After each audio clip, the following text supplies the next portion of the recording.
नमस्कार दोस्तों, आर्डोर एडुडेन के यूट्यूब चैनल पर आपका स्वागत है।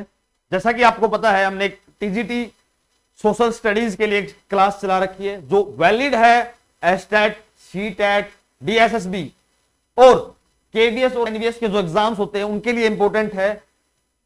शुरुआत करते हैं। अब तक हमने पढ़ा था, पार्लियामेंट तक हमने पढ़ा था, जुडिशरी हमने पढ़ ली है, किस तरह के जुडिशरी हमारी है, इंडिपेंडेंट जुडिशरी है, इंटीग्रेटेड जुडिशरी है, वो सारी चीजें हमने पढ़ी थी। आज जो शुरुआत करते हैं वो विधानसभा और राज्यसभा यानी जो स्टेट गवर्नमेंट के ऊपर बात करेंगे। आज शुरुआत करते हैं। उससे पहले एक रिक्वेस्ट है आपसे कि आप आर्डोर एडुडेन यूट्यूब चैनल को सब्सक्राइब कीजिए, क्योंकि हमने जो एनालिटिक्स देखा है अपने चैनल का वो आपको बता रहे हैं। जो 61% व्यूअर्स हमारे वो नॉन सब्सक्राइबर्स हैं। आपसे रिक्वेस्ट है कि आप हमारे चैनल को सब्सक्राइब कीजिए, क्योंकि जो आप सब्सक्राइब कर रहे हो उनसे हमें ज्यादा से ज्यादा सपोर्ट्स मिलेगा, मोरल सपोर्ट मिलेगा और हम जो ये सीरीज है उसको पूरे कंटिन्यू कर पाएंगे। और दूसरा, जैसे ही एग्जाम की डेट आएगी, सीईटी एग्जाम की डेट आएगी, उसके लिए आपके लिए एक प्रॉपर बैच शुरू हो जाएगा जो फ्री ऑफ कॉस्ट रहेगा, फिर से यूट्यूब पर ही। और पूरे कोर्स को, पूरे जीएस और हरियाणा जीके को वहां कवर करवाया जाएगा। शुरुआत करते हैं। गवर्नर यानी स्टेट गवर्नमेंट। स्टेट गवर्नमेंट में सबसे जो हायर पोजीशन होती है, जैसे प्रेसिडेंट की सेंट्रल गवर्नमेंट पे है, वैसे ही गवर्नर की एक स्टेट लेवल पर हाईएस्ट पोजीशन है। अब सबसे हाईएस्ट पोजीशन होने के बाद कौन अपॉइंटमेंट करता है गवर्नर को? प्रेसिडेंट जी करते हैं। अगला, कैन बी रिअपॉइंटेड, दोबारा रिअपॉइंट कर सकते हैं, ट्रांसफर किया जा सकता है। मिनिमम माना जाता है कि 5 साल तक जो गवर्नर है उनका अपॉइंटमेंट होता है, 5 साल के लिए होता है, लेकिन कुछ समय के लिए उसका टेन्योर बढ़ाया भी जा सकता है, ट्रांसफर किया जा सकता है और रेजिग्नेशन लेटर भी लिया जा सकता है। और क्वालिफिकेशंस क्या होनी चाहिए गवर्नर बनने के लिए? क्वालिफिकेशन तो होती है जैसे प्रेसिडेंट की है, उसी प्रकार सिटीजनशिप होना चाहिए, नागरिक होना चाहिए, और जो 35 ईयर का एज का जो क्राइटेरिया है वो होना चाहिए। और लास्ट है कि उसने कोई ऑफिस ऑफ प्रॉफिट यानी किसी कंपनी में मैनेजिंग डायरेक्टर वगैरह की पोजीशन उसने होल्ड ना कर रखी हो, कोई गवर्नमेंट जॉब ना हो, उस पर्टिकुलर आदमी को गवर्नर बनाया जा सकता है।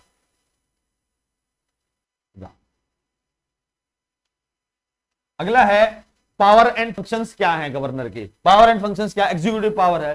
कोई भी एग्जीक्यूटिव ऑर्डर है वो सारा गवर्नर के नाम से लिया जाता है। जैसे कि चीफ मिनिस्टर है, उसको अपॉइंट करना है, वो उसकी पावर गवर्नर जी के पास है। रिकमेंड करता है कि प्रेसिडेंट रूल लगाओ या नहीं लगाओ, क्योंकि जो इमरजेंसी है एक टाइप की, प्रेसिडेंट रूल भी क्या है, एक टाइप की इमरजेंसी है जो आर्टिकल 356 के तहत लगती है। आर्टिकल 356 में राष्ट्रपति शासन लगता है। हरियाणा में आज तक 3 बार राष्ट्रपति शासन लग चुका है। ये बेसिक नॉलेज है हरियाणा के लिए। अगला है लेजिस्लेटिव पावर। लेजिस्लेटिव पावर क्या है? जो ऑर्डिनेंस, एक ऑर्डिनेंस पास किया जाता है गवर्नर प्रेसिडेंट के पास, 1, 2, 3, वही पावर सेम जो गवर्नर के पास होती है अनुच्छेद 2(1)(3) के तहत। ये आप इंपॉर्टेंट है। अगर कोई भी बिल पास होता है विधानसभा से, उसको जो आखिरी जो मोहर लगती है जिसके बाद वो लॉ बन जाता है, वो पावर किसके पास होती है? गवर्नर के पास होती है, क्योंकि गवर्नर एक पार्ट है विधानसभा का ही। जुडिशियल पावर, जो अपॉइंटमेंट ऑफ हाई कोर्ट जज या फिर किसी सेशन कोर्ट में जज की अपॉइंटमेंट करनी है, वो गवर्नर के नाम से होगी। दूसरा, अगर किसी की सजा माफ करनी है तो वो भी गवर्नर कर सकता है। लेकिन इसमें एक ट्रिविया है, वो है जो गवर्नर है वो किसी की जो फांसी की सजा है वो माफ नहीं कर सकता, सॉरी। और लास्ट है role. Governor act as the mostly on the advice of state council minister but some dictionary power. मतलब ये जो गवर्नर है उसके पास काम करने की शक्ति है, लेकिन वो काम किसके बेसिस पे करता है? जो काउंसिल ऑफ मिनिस्टर है, यानी जो स्टेट की कार्यकारिणी मिनिस्ट्री है, यानी सीएम और उसके मेंबर्स, कैबिनेट मिनिस्ट्री जिसको बोला जाता है, वो उसके बेसिस पे, उसकी रिकमेंडेशन पर जो काम करता है वो गवर्नर करता है। लेकिन उसके पास कुछ उसकी डिस्क्रिशनरी पावर है, उसके बेसिस पर वो अलग से भी काम कर सकता है। अगला स्टेट लेजिस्लेचर। स्टेट लेजिस्लेचर क्या होता है पहले मैं बता देता हूं। स्टेट लेजिस्लेचर इंडिया में 2 प्रकार का है, यूनिकैमरलिज्म और बाइकैमरलिज्म। कहीं तो एक सभा है और कहीं 2 सभाएं हैं। जैसे विधानसभा और विधान परिषद 6 स्टेट्स में है और कई बाकी के जितने भी स्टेट बच गए 22, उनमें सभी में एक ही विधानसभा है, यानी मतलब एक सभा है, सिर्फ वो है विधानसभा। अब आप बोलोगे कि इसमें कितने मेंबर होने चाहिए। अब क्वेश्चन है, मैं आपको बता देता हूं। विधानसभा में मैक्सिमम मेंबर है वो 500 हो सकते हैं और मिनिमम 60 हो सकते हैं, और यही 40 हो सकते हैं मिनिमम और मैक्सिमम 1/3 किसका, 500 का मैक्स का, मतलब जितने भी उसके विधानसभा में मेंबर हैं उसका 1/3 मैक्स नंबर हो सकता है। ये था पूरा कि कितने मेंबर होंगे। और एक क्वेश्चन अब यहां ये आता है कि जो विधान परिषद है उसके मेंबर कैसे अपॉइंट होते हैं, कैसे जो चुने जाते हैं। उनका कोई डायरेक्ट इलेक्शन नहीं होता, वो इनडायरेक्ट इलेक्शन होता है, जैसे राज्यसभा का होता है। विधान परिषद का जो इलेक्शन है वो आपको बता देता हूं कैसे होता है। 1/3 जो मेंबर्स हैं वो विधानसभा के चुनते हैं, 1/3 मेंबर हैं वो म्युनिसिपैलिटीज के मेंबर, जो म्युनिसिपैलिटीज जो बनी हुई है उनके मेंबर्स चुनते हैं, और 1/6 टीचर्स चुनते हैं, 1/6 है जो गवर्नर है वो अपॉइंट करते हैं, और 1/12 जो स्टेट गवर्नमेंट में जो टीचर्स हैं वो करते हैं, और 1/12 वो है जो जिसने 3 साल पहले से ग्रेजुएशन कर रखी हो स्टूडेंट्स, वो इनको चुनते हैं। ये पूरे विधान परिषद का एक लो है, ऐसे ऐसे मेंबर आते हैं। यानी ये जो मेंबर है ये गवर्नर नॉमिनेट करता है। जो गवर्नर के पास है वो नॉमिनेशन पावर है। वो कैसे है, जैसे राज्यसभा में 12 मेंबर्स नॉमिनेट करने की पावर है प्रेसिडेंट के पास, वैसे ही 1/6 मेंबर गवर्नर के पास है। अब आप पूछोगे कि किस किस स्टेट में विधान परिषद है, उनके नाम है यूपी, बिहार, कर्नाटक, महाराष्ट्र, तेलंगाना। 1 2 3 4 5, और जो छठा जो स्टेट है वो आंध्र प्रदेश है। यहां लिख नहीं रखा, मैंने आपको वैसे बता दिया है। 6 स्टेट्स में विधान परिषद है। अगला है लोअर हाउस, और मतलब विधानसभा और विधान परिषद का कितना समय होता है। जैसे राज्यसभा और लोकसभा का होता है, वैसे ही विधानसभा का होता है 5 साल और विधान परिषद का होता है 6 साल। उसी बेसिस पे दो विधान जो परिषद है उसके जो मेंबर है वो कैसे हटते हैं, उसका टाइम पीरियड कैसे होता है। 1/3 हर दूसरे साल, 1/3 फिर दूसरे साल, और 1/3 हर दूसरे साल, ऐसे जो है वो होता है। और इनका होता है direct election commission of India के तहत इलेक्शन किया जाता है। उसके बेसिस पे एमएलए जो चुने जाते हैं, और यहीं से सरकार बनती है, गवर्नमेंट जो बनती है वो यहीं से बनती है। ये पूरा था कि कैसे कैसे विधानसभा और विधान परिषद भारत में है। लेजिस्लेटिव पावर होती है विधानसभा और विधान परिषद के पास। उनके पास जो लॉ है उसको बनाने की पूरी परमिशन होती है, वो किस तरह से वो अपने स्टेट को चलाना चाहते हैं उसकी पावर है। दूसरा अगला है फाइनेंशियल पावर, यानी जो मनी बिल्स हैं, बजट है, उनको पास करने की जो पावर होती है वो यही होती है। और कंट्रोल ओवर एग्जीक्यूटिव का मतलब है कि चीफ मिनिस्टर और उसके काउंसिल मिनिस्टर अकाउंटेबल हैं, यानी जो मेंबर विधानसभा और विधान परिषद का होगा वो सीएम और काउंसिल ऑफ मिनिस्टर बन सकता है, लेकिन उसकी जवाबदेही है, अगर उसने कोई ऐसा काम किया है तो उसकी जवाबदेही बनती है विधानसभा और विधान परिषद में।